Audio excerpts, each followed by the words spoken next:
Hello everyone, welcome back to another episode of Layton Brothers Mystery Room, and it's a lively jazz jive in here. We're gonna start our, well, technically second case, but like third file kinda. Yeah, well, you know, this one's 0, so 1 and 2. Second case, let's go. The bungle, the burglary, requester Florence Sitch. I don't know what the pun is there, if there is one, but let's go ahead and do it. Here's our classic office. Oh my goodness, look at her! Ow! That's... Alfendi! Not here. Can I help you, miss? Oh? Al's got a young woman in here, has he? My name's Florence. Sick. Florence Sick. Florence Sick. Sick. My name's Florence. I don't know. I don't know if they probably all have accents. Usually I default to American accents because that's what I have, but they're probably all speaking with English accents of various sorts that I can't replicate properly, so it's okay. My name's Florence Sick. I work at the lab. Hello, Florence. You're actually on time today, I see. Not funny, Al. You should be ashamed of yourself bringing a woman back here. No, I just started work.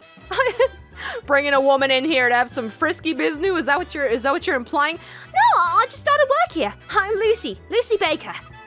Oh, new blood, is it? Well, anyway, enough preamble. I want you to look into a case. I've sent our lab report over already.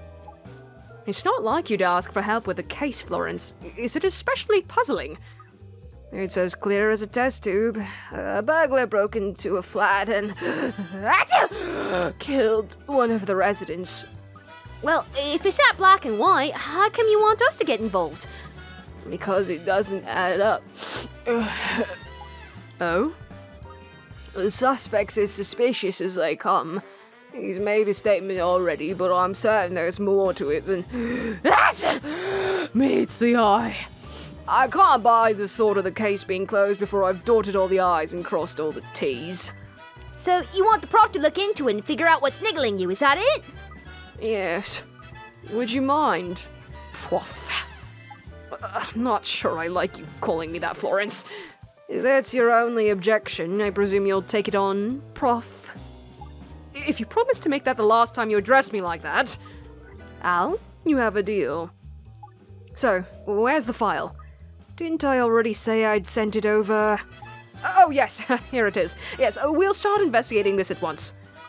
Just know this, if you fail to solve it, I swear I'll keep calling you Prof until the end of your days.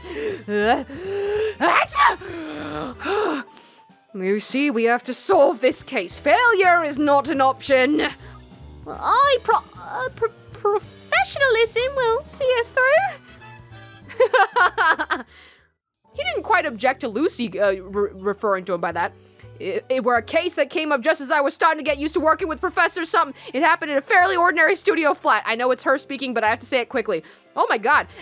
We're used to seeing blood by now, and the male victim in this case were covered in it, that and broken glass. I have to say it so fast, my god. Give me some more time to read it. There were 3 suspects. Ooh, look at the sassy lady in the middle. I like her. Okay. I remember being surprised by the clever trick the killer employed, but that weren't the reason why the case stuck in my mind. Oh, no.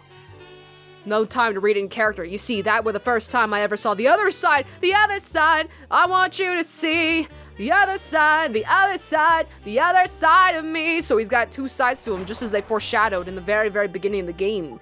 Is that who the brother is? Maybe he doesn't actually have a brother, but the other brother is the one who's the other side of him or something? I don't frickin' know. Right, let me tell you what we know. The victim in this case is a young male murdered in his first floor flat. We've already managed to identify him, and he's something of a loose cannon. Huh? Yes, a certain Jack Potsby. Jackpot? Jackpot! He probably gambled a lot. The incident occurred a few days ago, just after midnight. Oh my gosh, look at her, saucy. Look, this ain't our usual Professor Layton, okay? It's the darker side of it, the saucier side of it, all right? His wife, a woman by the name of Goldie Potsby. So Goldie Potsby Man, was having a shower when she heard him scream. She ran out of the bathroom to see her husband lying on the floor, and the culprit running away. Oh my god, there he goes! He's getting away! According to her statement, the killer was a muscular man dressed entirely in black. That should give us a good head start with finding him then, hey?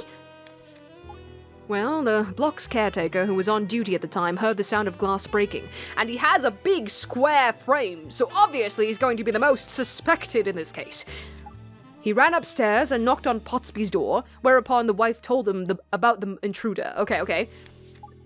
Wasting no time, the caretaker conducted a search of the grounds and apprehended a suspicious man.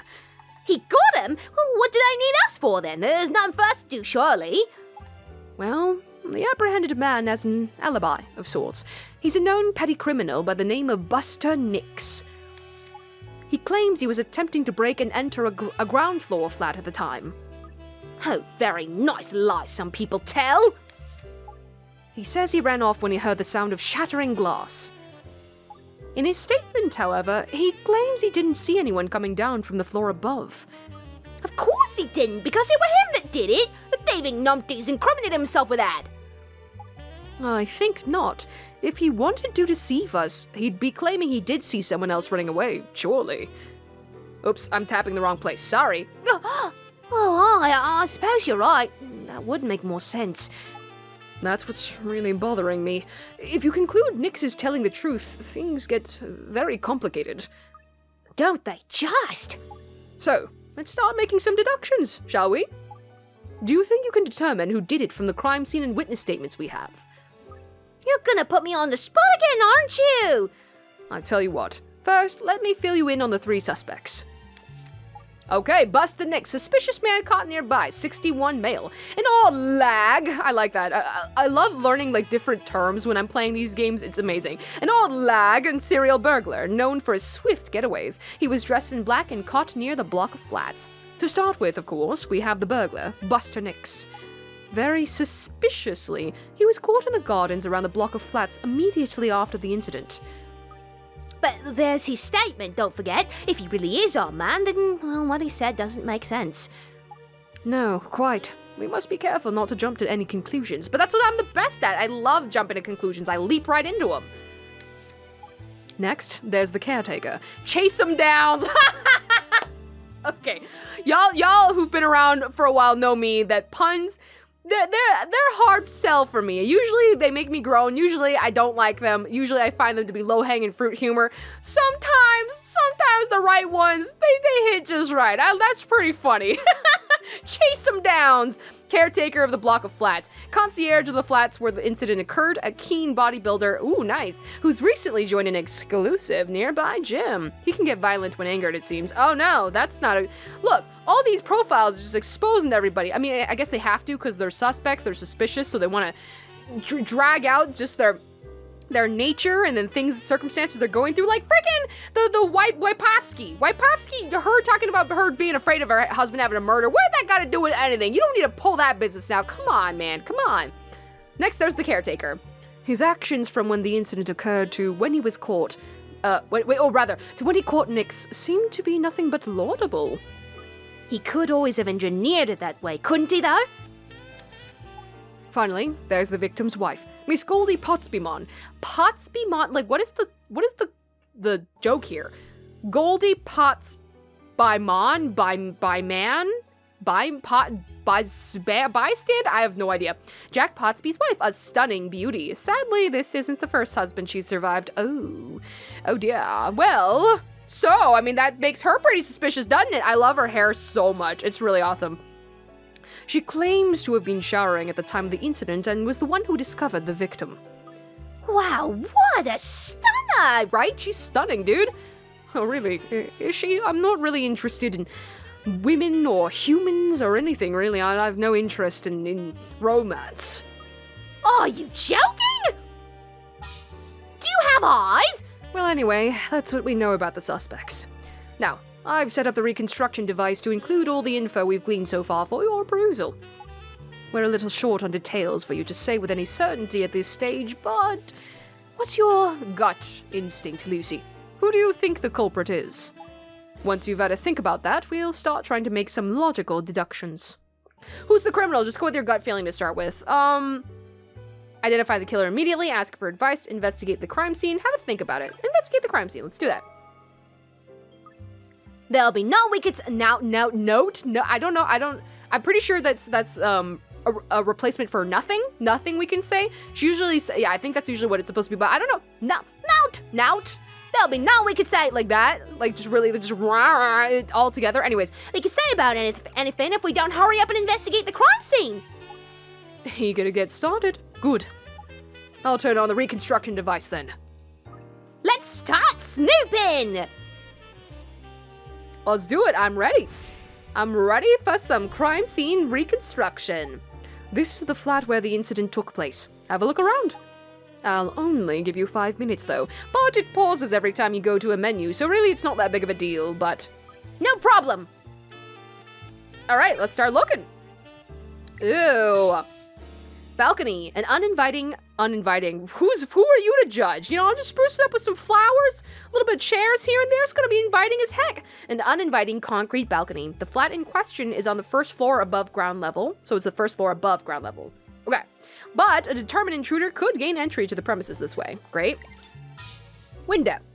A French window that opens out onto the balcony. Broken glass from it is scattered on the floor inside. It was unlocked and all fingerprints have been wiped off. There's always that thing about which side of the glass is sitting, so that's probably going to be important later. Great. Anything I can see close up? Oh, a bloodstained towel. Is it her towel? Did she fling that thing off in the middle of her panic? Bloodstained towel, a towel stained with the victim's blood. It belonged to Potsby and his wife and is normally kept inside the flat. Well, she was wearing a towel. She was donning one majestically. Oh, goodness. Oh, goodness. Broken glass. Shards of glass that exploded all over the flat when the window was smashed. Considerable force must have been used, throwing pieces on top of the body even. Corpse. The victim's dead body. He was fatally stabbed in the back. No other signs of external injury are in evidence. Okay, so stabbed in the back. Got it. Nothing else in this segment. Great. Chairs. Small, cheap chairs made of laminated wood. Despite the low-cost materials, they are very well constructed. I love how sturdy everything is in this game. The table in the last case was a very sturdy table, even if it was kind of cheap, so that's their favorite. They love cost-effective and sturdy stuff. That's great. That's what IKEA is all about. Table. A wooden table with several empty beer cans on it. They appear to have been drunk by Potsby. Okay. What else have we got in our hands, yeah? Nothing. Okay, there we go. An antique-style grandfather clock with a large pendulum. Door.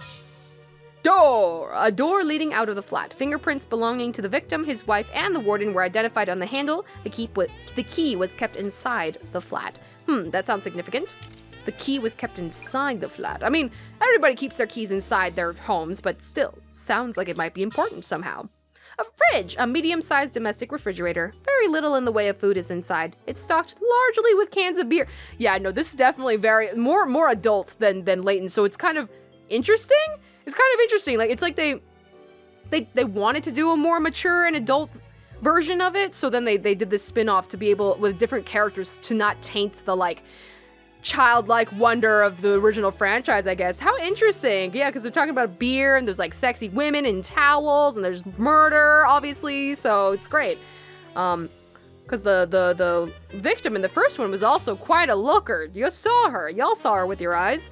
Kitchen. A simple, narrow galley kitchen that looks highly impractical. It doesn't appear to have had much use. And also, there's a lot of talk about lovers and good things like that. Lovers are not inherently, you know, mature or anything like that, but sounds like they were having moonlighting, you know what I mean? Anyways, moving on. Okay, looks highly impractical. Doesn't appear to have had much use. Great. Kitchen knives. A set of 3 knives stowed in a cupboard under the kitchen sink. Stabbity stab stab. Cooking pot. A very large kitchen pot in which it appears pasta was boiling at the time of the incident. I love pasta. That's like my favorite type of dish. It can be so many different types, but I love pasta. Swing bins. I've never heard it references that, but I understand why it's called that. Rubbish and a recycling standing side by side with lids to prevent unpleasant odors. They are mainly empty and contain nothing of relevance. Are you sure about that? You're just saying that to trick me, aren't you? Just throw me off. Hello? A bath with attached shower. There are indications of recent use, but forensic investigation has revealed no traces of the victim's blood inside.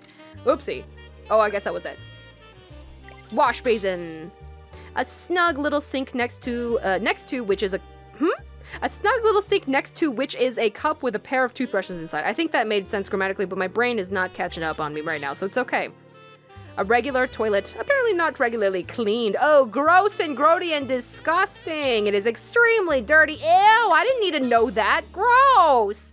Bin, a rubbish bin containing discarded toilet rolls and wrappers and the like. It doesn't appear to contain anything related to this case. A thick, creased scrap of card. It looks like it was intended for the bin, but fell out. It is slightly damp. Okay, that definitely seems significant. Wonder what that means. Wardrobe, hello. A closet containing the victim's clothes and those of the wife. Its contents appear to be in a complete jumble. Hey, that's my closet too. Dude, organizing clothes is real hard, okay? A touch tone. All these terms I've never heard of. A touch tone telephone. The phone records show that on the day in question, it was used only to call the police after the incident occurred. We gotta do that graphite trick. Where we put it on another thing and then we color it all in and we show what was written on the previous page. Gotta do that. A pad of paper with several phone numbers scrawled upon it, all of which have proved to belong to various takeaway food establishments. Okay, alright. Takeout's good. Supporting small businesses is great. Except when you're a murderer, then we don't want your dirty money. A large bed on which a pair of pillows are in place. It appears the couple slept together here. Nice little place. Television. An analog television set placed on a small wooden cupboard. At the time of the incident, a drama starring popular actor Roscoe strapping young lad was airing. Great. Okay, well, you know, I don't really have many conclusions at all at this point, so let's go ahead and start looking at our case files for more evidence. More statements. Evidence. Okay, so this is everything we just took a look at, so we can just go ahead and go back. Statements. So, Goldie Potsby man, I was taking a shower when I heard my husband scream. I knew something was wrong, so I hurried out of the bathroom. When I came out of the bathroom, I saw an outlaw running away across the balcony. He was a very muscular man dressed all in black. I headed up to the flat as soon as I heard the window breaking. The door was locked, so I knew the crook would use the balcony. There's no other way out. So the window broke, the door was locked. The crook would use the balcony because there's no other way out other than the door being locked. Okay. As soon as I heard the crook had done a runner, I scooted around the outside of the block. I caught a dodgy-looking man dressed all in black by the rear entrance. I was planning on breaking into a gaff. So gaff has been used in several different ways now, and I'm just trying to figure out from context clues what it means, but... I was planning on breaking into a gaff on the ground floor. I was just about to do the window in when I heard glass breaking on the floor above. I nearly died! I looked up a story and saw there was a window broken. I thought it must be one of my lot, but I didn't see no one come out. Then the incredible bulk got me. Okay, so, okay, nobody came out from the top, and he busted in from the balcony, headed up to the flat. Crook would use the balcony, scooted around the outside of the block. So I'm not sure if he stepped into the premises and went to the balcony or if he simply went straight around from the outside, so I'm not entirely clear on that yet. And then she saw somebody running away across the balcony. Okay, so she didn't see the moment they shattered the window in. When they shattered the window in and they were inside the premises. She only saw them running across the balcony. Okay. So far to me, the guard seems the most suspicious, but I don't really have a solid basis of why. It's just, that's my gut feeling, and that's what he told me to test, so, or rather to trust, so. It's okay. There aren't really many consequences at the moment, so. Who do you think did it? I'm gonna go with chase him downs. What brings you to that conclusion? His beef. Someone as burly as that would have no trouble committing murder. I reckon he planned to set up Nick's for it right from the start. Really? You mean to say you think Nix's break-in was somehow arranged by Downs? How? Well, Let me tell you what I think, you bloomin' idiot. You got it wrong. I suspect the true culprit is in fact the victim's wife, Potsby Man. You don't! Yes, I can say that with... Let me calculate it right now, calculating.